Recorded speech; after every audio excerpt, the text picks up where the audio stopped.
Hello friends, എൻ്റെ പേര് രാഹുൽ. ഞാനിവിടെ തിരുവനന്തപുരത്താണ് താമസിക്കുന്നത്. കുറേ നാളുകൊണ്ട് യൂട്യൂബ് വീഡിയോ ചെയ്യണമെന്ന് വിചാരിക്കുന്നു. ഇപ്പോഴാണ് അതിനുള്ള സാഹചര്യം ഒത്തുവന്നത്. അപ്പോൾ എന്നെപ്പറ്റി പറയുകയാണെങ്കിൽ ഞാൻ ഒരു സോഫ്റ്റ്വെയർ എഞ്ചിനീയർ ആയിരുന്നു ഒരു 4 വർഷം മുൻപ് വരെ. പിന്നെ അതെല്ലാം വലിച്ചു തൂക്കിയെടുത്ത് കളഞ്ഞു. എനിക്ക് ഒരു രാവിലെ തൊട്ട് വൈകുന്നേരം വരെ ഒരു കസേരയിലിരുന്ന് ജോലി ചെയ്യാൻ കുറച്ച് ബുദ്ധിമുട്ടായിട്ട് തോന്നി. അപ്പോൾ ആ ജോലി കളഞ്ഞു.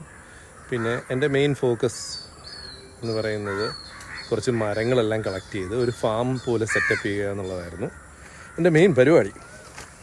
എന്തിനാണ് അത് ചെയ്തതെന്ന് ചോദിച്ചാൽ എനിക്ക് തന്നെ അറിഞ്ഞുകൂടാ. ഒരു വട്ട് ആ കൊറോണ ടൈമിലാണ് മെയിൻലി ഞാനിത് സ്റ്റാർട്ട് ചെയ്തത്.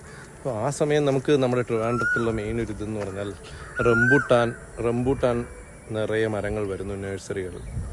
ഞാൻ ആദ്യം അതൊന്ന് പരീക്ഷിച്ച് കളയാം, റംബൂട്ടാൻ നിറയെ വെച്ച് കളയാമെന്ന് വിചാരിച്ചു. കുറേ റംബൂട്ടാൻ കൊണ്ട് ഇവിടെ നട്ടു. നമ്മുടെ ട്രിവാൻഡ്രം ഇത് കടലിനോട് വളരെ അടുത്ത് കിടക്കുന്ന ഒരു പ്രദേശമാണ്. എല്ലാം പട്ടുപോയി.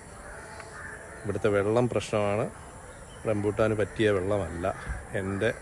ഞാൻ കൃഷി ചെയ്യുന്ന സ്ഥലത്തിൻ്റെ കാര്യമാണ് ഞാൻ പറയുന്നത്.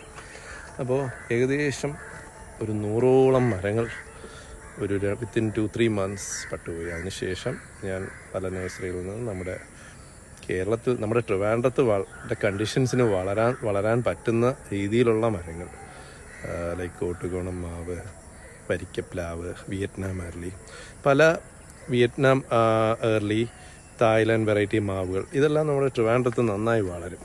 അപ്പോൾ അതെല്ലാം ഞാൻ ഫാമുകളിൽ നിന്ന് കളക്ട് ചെയ്തതിന് ശേഷം നട്ടു.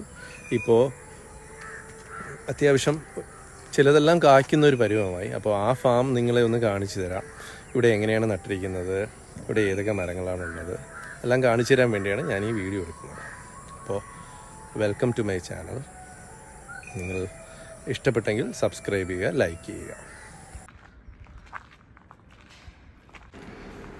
അപ്പോൾ ഗേറ്റ് തുറന്ന് നമുക്ക് അകത്തോട്ട് കയറാം. കയറുമ്പം തന്നെ ആക്ച്വലി ഒരു 70 മീറ്റർ നീളത്തിലുള്ളൊരു വഴിയാണ്. 7 മീറ്ററോളം വീതിയുണ്ട് ഈ വഴിക്ക്. ഈ 2 വഴിയിലും 2 സൈഡിലായിട്ട് വണ്ടി പോകുന്ന ഗ്യാപ്പ് വിട്ടതിന് ശേഷം മരങ്ങൾ വച്ചിട്ടുണ്ട്. ഈ മരങ്ങൾ വച്ചിരിക്കുന്നത് നമ്മുടെ ഒരു ഹൈ ഡെൻസിറ്റി ഫാമിംഗ് രീതി എന്ന് പറയുന്നൊരു രീതിയാണ്. ബാംഗ്ലൂരും തമിഴ്നാടും ഒക്കെ വളരെ വ്യാപകമായിട്ട് ഇപ്പോൾ ചെയ്തു വരുന്നതാണ്. ഈ മരങ്ങൾ തമ്മിൽ ഒരു 3-4 മീറ്ററിൻ്റെ വ്യത്യാസമേ ഗ്യാപ്പേ കാണുള്ളൂ. പിന്നെ നമ്മൾ പ്രോപ്പർലി അതിനെ പ്രൂൺ ചെയ്ത് അതിൻ്റെ അധികം വളരാതെ ഒരു കുട പോലെ നിർത്തുന്ന രീതിയിൽ വെട്ടി ചെറുതാക്കി നിർത്തണം. അതാണ് ഈ ഹൈ ഡെൻസിറ്റി ഫാമിങ്ങിൻ്റെ ഒരു സ്റ്റൈൽ. അങ്ങനെ ചെയ്യുന്നതുകൊണ്ട് മെയിൻ ഗുണങ്ങളെന്തെന്ന് വെച്ചാൽ നമുക്ക് കീടങ്ങൾ കൺട്രോൾ ചെയ്ത് നിർത്താം, പെസ്റ്റിനെ കൺട്രോൾ ചെയ്ത് നിർത്താൻ പറ്റും. എന്തെങ്കിലും വലയിടണമെങ്കിലോ അങ്ങനെയുള്ള കാര്യങ്ങൾ കട്ട് ചെയ്ത് കൊടുക്കുക, പ്രൂൺ ചെയ്യുന്നതും അതെല്ലാം വളരെ എളുപ്പമായിരിക്കും.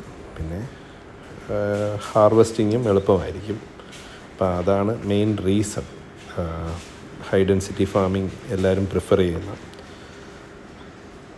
സാധാരണ വലിയ മാവുകളെ പോലെ അത്രയ്ക്ക് ഈൽഡ് ഉണ്ടാവില്ല, പക്ഷേ നമുക്ക് ഉണ്ടാകുന്ന മാങ്ങകൾ നമുക്ക് നേരാവണ്ണം പരിപാലിക്കാൻ പറ്റും, കവറിടാൻ പറ്റും.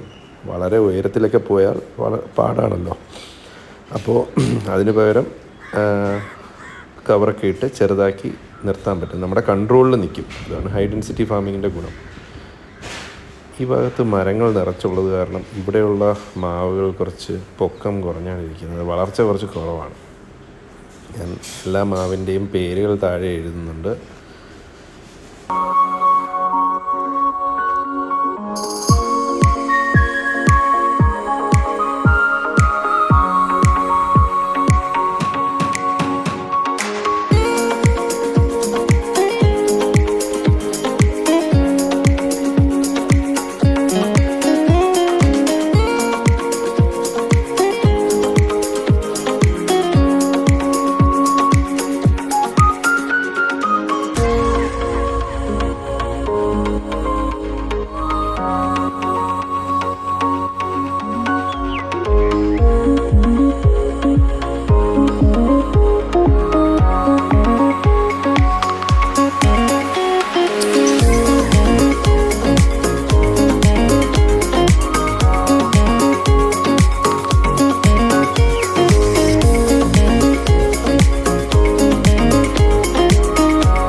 കയറി വരുന്ന വഴിയിലെ രണ്ട് സൈഡിലും ഏകദേശം 43ഓളം മരങ്ങളാണ് വച്ചിട്ടുള്ളത്.